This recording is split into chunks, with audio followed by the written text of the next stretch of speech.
Fala pessoal, aqui quem fala é o Vini, sejam bem-vindos a mais um vídeo e esse é mais um vídeo de notícias e vamos lá começando com Dana White. Dana White, presidente do UFC, deu uma declaração defendendo o sistema de pontuação das lutas atual e também defendendo aí os rankings do UFC. Pois é, ele disse o seguinte: obviamente os rankings são muito importantes, nós sempre tentamos seguir o ranking e é incrível quando temos o campeão contra o primeiro colocado ou o primeiro contra o segundo, mas muitas vezes há uma luta que todos querem ver e nós vamos fazer. Conhecemos todo o número e todo o pequeno detalhe necessário para fazer uma luta, todos os atletas que saíram do Contender. Eu sei quantas pessoas assistiriam às lutas desses lutadores no Contender e isso continua atualizando, porque permanece no sistema. E sobre a pontuação das lutas ele disse: se um cara sabe que está vencendo os dois primeiros rounds, pode tranquilamente ficar afastado do adversário por um round inteiro e tornar a luta horrível. Se você já sabe que tem 2 rounds garantidos, tudo que precisará fazer é ficar longe do oponente por mais 5 minutos.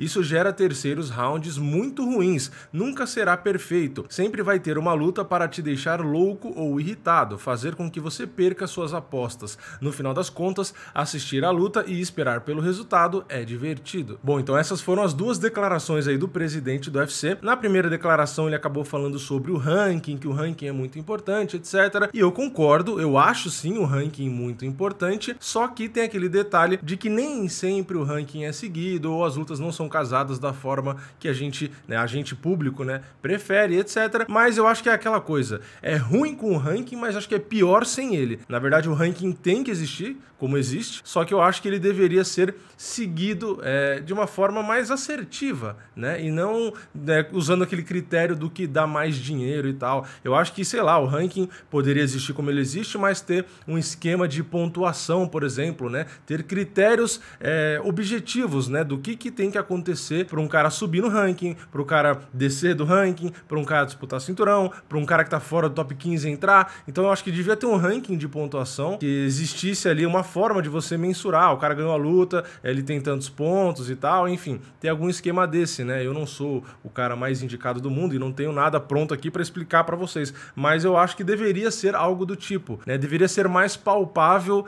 pro lutador o que ele tem que fazer ou deixar de fazer para subir no ranking, Então, por exemplo, se para você subir no ranking, você ganhar mais pontos nesse esquema, você não pode vencer por decisão, você tem que vencer por nocaute ou finalização, todo mundo ia tentar ali vencer, claro, nocauteando ou finalizando. Então, pararia de ter aqueles caras ali que vencem na decisão simplesmente porque faz a luta mais segura e acaba fazendo a luta mais chata. Só que aí vai ter gente que vai defender, não, mas aí tem cara que tem esse estilo, então você tá prejudicando o cara que ganha mais na decisão, porque tem muito cara bom que ganha só na decisão e não consegue nocautear ou finalizar. Enfim, sempre vai ter discussão. Então, é um assunto eterno. Então, assim, só pra resumir, eu acho que o ranking tem que existir como existe. Só que a questão é que eu acho que poderia ter uma facilidade aí pros lutadores entenderem por que eu tô subindo, por que eu tô descendo, por que aquele cara tá disputando cinturão e eu não, E não só ficar nessa de... É muito livre, de escolher e tal. Mas é aquela coisa, essa liberdade é o que dá boas escolhas de lutas comerciais, então é por isso que é dessa forma. Falando sobre a segunda parte da declaração, que é da pontuação dos rounds, eu entendo a visão do Dana White, mas eu também penso da seguinte forma: eu acho que se a pontuação continua do jeito que tá, tem muito cara que vence ou acha que venceu o primeiro e o segundo round, que ele vai enrolar o terceiro do mesmo jeito,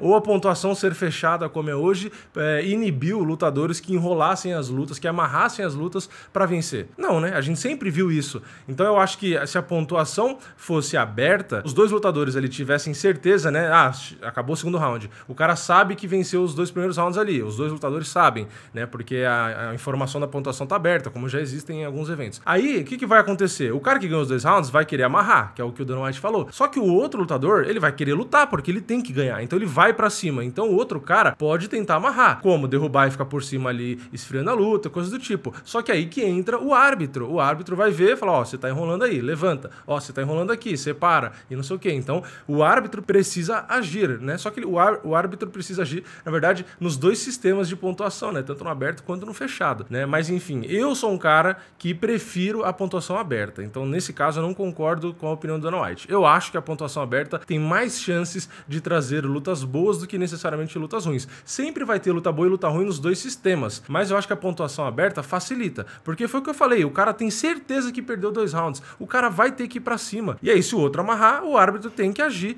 Assim como também se tiver uma disputa por cinturão, por exemplo, Davidson e Brandon Moreno. Pô, se os caras soubessem que a luta tava empatada, por exemplo, no 5º round, seria um 5º round muito mais legal do que foi. Então a luta seria muito melhor. Então é mais um ponto aí que sempre vai existir a discussão. O Dana White às vezes fala uma coisa e depois acaba mudando de ideia, né? Como, não vai ter MMA feminino, e depois tem. Então vai saber, né? Vamos ficar de olho aí, quem sabe no futuro ele não muda de ideia. Mas vamos para a próxima notícia, uma notícia rápida. Cris Cyborg abriu as portas aí para enfrentar a bicampeã olímpica de judô, Kayla Harrison, que é uma atleta aí do peso leve, né? Ela chegou a fazer luta de 66 quilos, né, e tal, mas é uma atleta originalmente ali dos 70 quilos, é uma atleta grande, pesada, foi campeã no PFL, esse ano vai de novo disputar o PFL, e a Cris Cyborg ali deu a entender que em uma declaração no canal do YouTube dela, né, aqui do YouTube, ela acabou citando aí essa possibilidade, né, que ela gostaria de enfrentar a Kayla Harrison se ela esse ano for bem aí no PFL, for campeã de novo,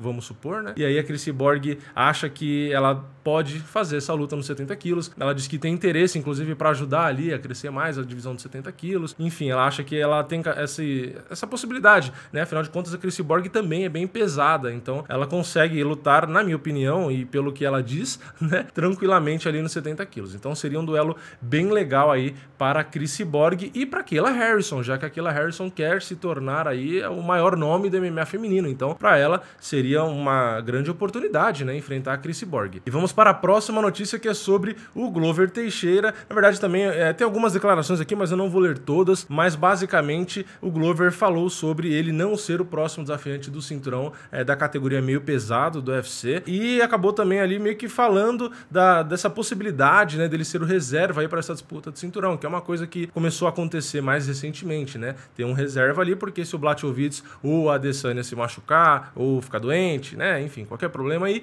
o Glover poder assumir. Então ele basicamente nas declarações dele disse que ficou, claro, um pouco chateado por ele não ser o próximo a disputar o cinturão, é óbvio, né, só que ele disse que, querendo ou não, né, já esperava, né, então não foi aquela surpresa, né, porque todo mundo já imaginava isso, e até por isso todo mundo ficou falando, não, tem que ser o Glover e tal. E ele também deu uma informação, uma frase ali interessante, né, que ele falou uma coisa que eu já tinha falado aqui, que é melhor o Blachowicz acabar vencendo a luta, né, porque ele disse que se o Blachowicz vencer, é bem provável que ele enfrente o Blachowicz. Agora, se o Adesanya vencer, ele disse que aí fica mais difícil de saber o que vai acontecer e tal. Então, é o que eu já tinha falado, é uma coisa meio óbvia até, porque o Adesanya é campeão de outra categoria, né, do peso médio, então a gente não sabe se ele desce para defender o peso médio, depois de conquistar o meio pesado nesse cenário, ou se ele enfrenta o John Jones no meio pesado, ou se ele sobe para os pesados para ir atrás do John Jones, enfim, a gente não sabe o que vai acontecer. Já o Blachowicz é o cara do meio pesado, então se ele vencer o Adesanya, ele tem que enfrentar ali o Glover, ele quer enfrentar o John Jones, mas pelo que ele já disse também, e o John Jones também não quer voltar para o meio pesado, o mais provável seria o Glover lutar com ele. Então, pro Glover disputar o cinturão logo, né, foi o que eu já disse, e foi o que o Glover também deu a entender, a gente tem que dar uma torcida aí pro Blachowicz, porque se o Adesanya ganhar, a gente provavelmente não vai ver o Glover direto pelo cinturão contra o Adesanya, nesse caso, considerando o Adesanya campeão meio pesado. E vamos para a próxima e última notícia, que é sobre o Ryan Garcia, um atleta de boxe. Essa é uma notícia sobre boxe, né, eu trouxe aqui recentemente, aqui o resultado da luta dele, né, foi uma luta bem legal contra o Campbell e tal, eu gosto muito de boxe, então por isso que às vezes eu acabo trazendo algumas informações aqui, e eu vou trazer essa notícia porque eu sei que tem gente aí que gosta das notícias de boxe e etc. Então, eu vou ler aqui a declaração que o Ryan Garcia deu para o site TMZ Sports. Ele disse o seguinte: se você, Gervonta Davis, né, que é um lutador aí também, não lutar comigo na sequência, não será lembrado. Seu legado ficará manchado para sempre se você não aceitar essa luta. É a luta mais importante para o boxe agora. Não tenho tempo para comemorações. Estou em uma missão para nocautear Gervonta Davis em 2 rounds. Este homem vai cair em 2 rounds. Isso é uma promessa. Esta é a luta. Joshua precisa lutar contra Fury e eu preciso lutar contra Gervonta. É isso. Precisamos seguir em frente. Eu vou nessa. É isso. Bom, então essa foi a declaração aí do Ryan Garcia, que tem apenas 22 anos, né? Fez 21 lutas ali no boxe, venceu todas, 18 delas por nocaute. Então é um cara aí que vem realmente despontando, né? Ele é um cara aí que é apadrinhado pelo Oscar de la Hoya e tem como amigo, como eu mostrei no vídeo de resultado ali, o Saul Canelo Álvares, né? Que é o cara aí, para muitos, o maior pugilista da atualidade. Eu vi muitos comentários dizendo que o Gervonta Davis venceria fácil aí o Ryan Garcia. Enfim, eu não sei, né? Vamos ficar de olho aí para ver se essa luta rola. Eu acho que é uma luta muito interessante e se rolar, claro que eu vou assistir ao vivo e vou trazer vídeo aqui, porque como eu disse, eu gosto bastante do boxe, então sempre que possível possível, né? Não dá pra focar nisso porque o canal é de MMA, mas eu tento trazer um pouco aqui também. Beleza? Então é isso. Se você gostou desse vídeo, deixa o like aqui embaixo. Se você não é inscrito, se inscreve, ativa o sininho e deixa o seu comentário aqui. Eu já falei isso? Eu não sei. Sempre chego no final e me enrolo. Mas é isso. Eu vejo vocês na próxima. É nóis. Valeu. Falou!